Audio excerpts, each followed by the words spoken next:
We're now joined by Coach Maz.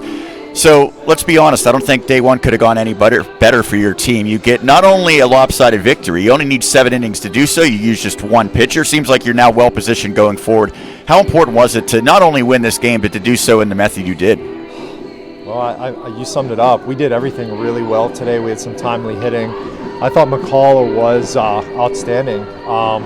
He was really efficient. He was kind of suffocating every time we scored. He came out and threw a 0 up. And we made some really good defensive plays that I think got overshadowed Sable and Oberdorf. And then I thought the play by Sweeney in the first inning down the line really captured some momentum for us. And you're right, like anytime you can save some innings in a tournament, it's great, only using one arm. Everything kind of went our way today, and we're thankful for that. It may not be like that the rest of the tournament, but great start. I think you talked about one of the defensive plays that Oberdorf made. I'm sorry, that's going to be the secondary story for him, because what he has done, not just today, but the last 3 games. I don't know that. Have you ever seen a run like this at Seton Hill? What he's doing right now? There was somebody by the name of Mike McCarthy had a pretty incredible run. Maybe back in '06, he reached base 18 consecutive times. I think 11 were by hit. But not with the power that Oberdorf has displayed. It's just so great to see somebody who's so committed to their craft be rewarded. Jack had kind of a slow start to the season where you could tell he was out of rhythm. But boy, when he's in rhythm, it's pretty special. In a weird way, it's also a testament to Vittmeyer behind him, right? Because during this stretch where he's 10 for 10, he only has 1 walk, so teams are still pitching to him, probably because the guy behind him can do a lot of damage as well. But the fact that any ball anywhere close to the strike zone, he's putting a good swing on right now speaks to how locked in he is. You could see some sliders down and away out of the zone. Even that last home run, it looked like he golfed it out. That's a pretty special time as a baseball player when the ball looks like a beach ball coming in. It's got to look pretty good to him. And there's no doubt when Jack's going, you could tell the guys in front of him, there's a sense of urgency to get on base because they know the RBI potential.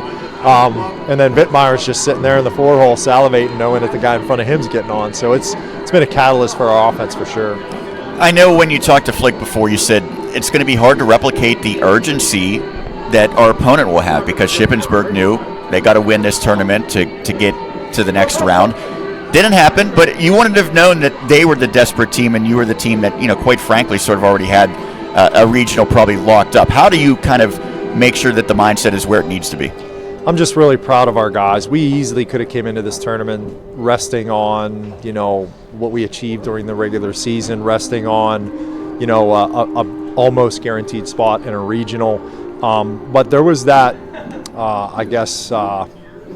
FOMO a little bit from last year where we weren't here. Our guys didn't get to experience this 8-team double elimination tournament, and that's been kind of our mantra all year. Is that we needed to prove that we are a first place team, and there's no better place to do that than in the tournament against all 7 teams. So, I was really impressed with how. That's an exclamation point win. We did everything so well, and we absolutely weren't passive. We took advantage of a great opportunity to stay here a little bit longer. And so you're going to be familiar with the team that you play tomorrow. It's Cal U, as the Vulcans scored a little bit of an upset in extra innings earlier today. I'm guessing you saw at least some of that game and certainly heard about anything you didn't see firsthand. So you go against a team you swept in the regular season, but they're a darn good team in their own right. What challenges will they present tomorrow? Well, we played them in the very first series. They're a different team. We're a different team. They are a young team on paper, but, man, they've grown up so much this entire season. That they have momentum. I said this before the tournament started that they were potentially, them and IUP are the most dangerous teams coming into this because they have so much momentum. We're coming off of, a split series where maybe we didn't play our best and got beat twice. But those teams had to win their way into this tournament, both of them. And when you play with that sense of urgency the last 2-3 weeks of the season, you can see how it carried over for them. So they're as dangerous as anybody here. What do you do the rest of today? I work, if you want to call it that. But, we're here to win the tournament, and we're trying to see as much as we can about Millersville and Westchester. We haven't seen them all year, so we've got to do some scouting. Our guys are going to go back and probably take a nap, fill their bellies, and maybe come back and catch a little bit of the last game. Well, go enjoy this one, and we'll look forward to seeing you again bright and early tomorrow morning. Thanks, Sean. Appreciate it. Coach Maz here after his team wins this one 12-1 in 7 innings.